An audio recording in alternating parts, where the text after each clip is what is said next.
little explorers. Do you know what time it is? Time is a magical thing that helps us know when to do all the fun activities we love. From playing with friends to having yummy snacks, time tells us when it's the right moment. Let's find out together.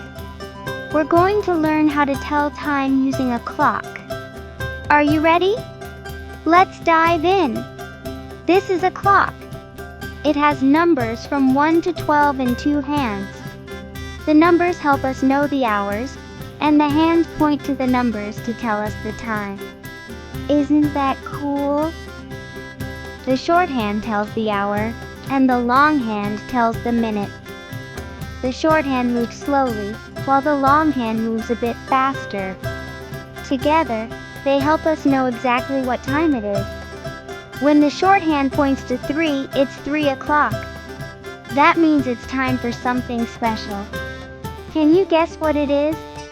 That's when we have snack time. Yum! Snacks give us energy to keep playing and learning. What's your favorite snack? The long hand moves around the clock to count minutes. Each number means 5 minutes. So, when the long hand moves from one number to the next, 5 minutes have passed. Let's count together. 5, 10, 15, 20, 25, 30. When it points to 6, it's 30 minutes. That's half past the hour.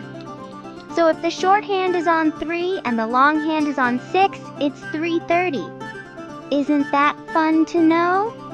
Now let's play a game. What time is it if the short hand is on 7 and the long hand is on 12? Think about it. It's 7 o'clock. Great job. You're doing amazing. Think about it. It's 7 o'clock. Great job. You're doing amazing. Let's try another one. What time is it if the short hand is on 4 and the long hand is on 6? That's right. It's 4:30. You're becoming a time-telling expert. Great job, time-telling superstars. If you loved learning, don't forget to subscribe for more fun videos. We have so many exciting things to learn together, from numbers to letters and even more about time. See you next time. Keep practicing and you'll be a time-telling master in no time. Bye-bye.